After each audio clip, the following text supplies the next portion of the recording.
Hi, heute sprechen wir über unsere Vorbereitungen für unsere bevorstehende USA-Reise. Stellen wir uns vor, wir würden von Köln nach Paris fahren. Dann würden wir in Köln in die Bahn steigen, zum Beispiel, und würden nach Paris fahren. Wir würden uns keine Gedanken machen über einen Reisepass, wir würden uns keine Gedanken machen über eine Auslandsversicherung, wir würden uns auch keine Gedanken machen über einen Impfschutz, weil wir innerhalb der Europäischen Union verreisen. Nun fahren wir aber nicht mit dem Zug nach Paris, sondern wir fliegen mit dem Flugzeug nach Amerika.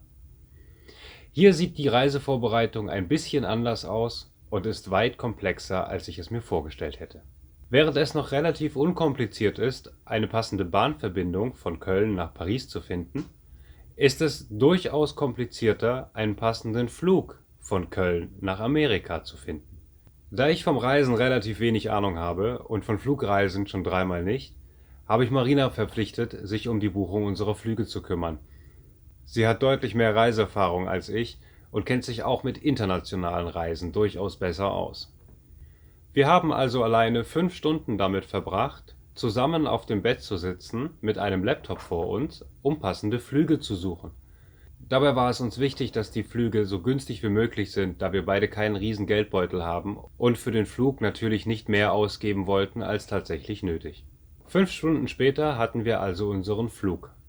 Gebucht bei KLM, durchgeführt wird der Flug allerdings von Delta Airlines. Delta Airlines ist eine amerikanische Fluglinie und das passt für unser Vorabend ja ziemlich gut. Ausschlaggebend war für die Suche und die Buchung letztendlich nicht der Zeitraum, in dem wir verreisen, sondern der Preis. So kam es auch, dass wir für die Vorbereitungen für unseren Flug lediglich 1,5 Wochen hatten, da die günstigste Reisezeit in unserem Falle im Monat Februar ist. Wir haben nun also einen Flug gefunden, der uns von Düsseldorf über Atlanta nach Orlando in Florida bringt und natürlich auch wieder zurück. Das Ganze für knapp unter 400 €. Ein fairer Deal. Nachdem nun die Flüge gebucht waren, haben wir uns die Handgepäckbestimmungen durchgelesen. Denn wäre diese Reise für uns nicht schon spannend genug, setzen wir natürlich noch ein i-Tüpfelchen drauf. Wir reisen nur mit Handgepäck und geben kein Gepäck auf. Das heißt, 30 Tage Amerika nur mit Handgepäck. Sollte gehen, oder? Neben den Handgepäckbestimmungen sind bei einer Reise in die USA aber auch noch andere Dinge wichtig. Dazu gehört das schon fast Studieren der Einreisebestimmungen zu einem ganz, ganz wichtigen Punkt. So ist es seit einigen Jahren so, dass man nicht an seinem Zielflughafen in die USA einreist, sondern bereits am allerersten Flughafen. Da wir über Atlanta nach Orlando fliegen, müssen wir also in Atlanta nicht nur umsteigen, sondern auch direkt in Atlanta in die USA einreisen. Das heißt Passkontrolle, Gepäckkontrolle, Einreisekontrolle, Kontrolle hier, Kontrolle da, Kontrolle sowieso. Dazu gehört natürlich auch, dass wir im Vorfeld bereits das sogenannte ESTA-Formular ausfüllen mussten. In diesem Formular muss man zum Beispiel angeben, ob man geplant hat, an terroristischen Anschlägen teilzunehmen. Außerdem soll man angeben, wo man wohnt, wie lange man bleibt, aus welchen Gründen man da ist. Man muss seine Passnummer angeben, man muss Kontaktpersonen benennen und so weiter und so fort.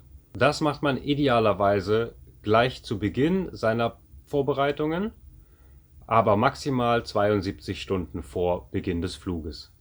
Wir haben es einen Tag nach unserer Buchung erledigt und haben dann die E-Mail bekommen, dass unsere Einreise genehmigt wurde. Das heißt natürlich noch nicht, dass sie uns auch wirklich ins Land lassen, denn die endgültige Entscheidung darüber, ob wir einreisen dürfen oder nicht, trifft natürlich der Beamte vor Ort am Flughafen. Zu unseren Vorbereitungen gehörte auch der aktuelle Impfstatus, das heißt zu checken, welche Impfungen wir haben und welche wir für unsere USA-Reise brauchen. Bei mir wäre das zum Beispiel Hepatitis A und B und ganz wichtig im Moment Masern. In Amerika haben sie wohl gerade mit einer Masernwelle zu kämpfen und da wäre es natürlich ziemlich gut, wenn man dagegen geimpft ist. Ich persönlich weiß leider nicht mehr, ob ich als Kind gegen Masern geimpft worden bin, also habe ich diese Impfung einfach schnell nachgeholt. Auch eine Schutzimpfung gegen Hepatitis A und B ist natürlich empfehlenswert, wenn man in ein fremdes Land reist, vor allem in die USA. In dem Zusammenhang halten wir uns natürlich auch über das aktuelle Coronavirus auf dem Laufenden. Da momentan aber noch keiner so genau weiß, was das eigentlich für ein Virus ist und wie er sich wirklich auf Menschen auswirkt und wie gefährlich er ist, den einzigen Rat, den uns das Gesundheitsamt hier in Deutschland gegeben hat, war, am Flughafen und im Flugzeug immer eine Maske zu tragen. Jetzt weiß ich persönlich noch nicht, was ich davon halten soll und ob ich das wirklich tun werde. Wir haben zwar Masken besorgt und werden sie auch mitnehmen, ob wir sie aber wirklich tragen, das werden wir wahrscheinlich relativ spontan entscheiden. Natürlich wäre es sicherer, ich habe aber ehrlich gesagt auch keinen Bock, 13 Stunden lang irgendeine Maske im Gesicht zu haben. Ein weiteres großes Thema bei Reisen in die USA ist natürlich eine Krankenversicherung, sogenannte Reisekrankenversicherung, Auslandskrankenversicherung, wie auch immer. Diese sorgt dafür, dass im Ernstfall medizinische Hilfe nicht vor Ort bezahlt werden muss, also von uns privat, sondern wir über eine Versicherung abgesichert sind. Natürlich hoffen wir, dass wir diese Versicherung nie brauchen und auch nie ein Krankenhaus von innen sehen werden, aber wenn, dann sind wir abgesichert. Marina hat für uns eine Reisekrankenversicherung abgeschlossen und sie kostet nur ein paar Euro im Jahr. Des Weiteren habe ich das große Glück, in Amerika ein Auto zur Verfügung zu haben, das mir meine Tante zur Verfügung stellt. Nun kann ich mit meinem deutschen Führerschein, der ja der EU-Führerschein ist, problemlos in Amerika Auto fahren, da es aber auch dort Polizisten gibt, die kein Deutsch können und vielleicht noch nie einen europäischen Führerschein gesehen haben, ist ein internationaler Führerschein eine gute Empfehlung. Diesen stellt das Straßenverkehrsamt aus und auf diesem sind alle Angaben auf dem Führerschein nochmal auf Englisch. So hat auch der kleine Verkehrspolizist in Amerika die Chance, relativ schnell festzustellen, ob ich dieses Auto nun fahren darf oder nicht. Da ich bei einer möglichen Verkehrskontrolle in den USA vermutlich sowieso schon nervös sein werde, habe ich keine Lust mehr, dem Polizisten zu erklären, was, wie, wo auf meinem Führerschein draufsteht und mit ihm zu diskutieren, ob ich nun mit diesem Führerschein auch in Amerika fahren darf. Deshalb ist der internationale Führerschein mit dem Reisegepäck.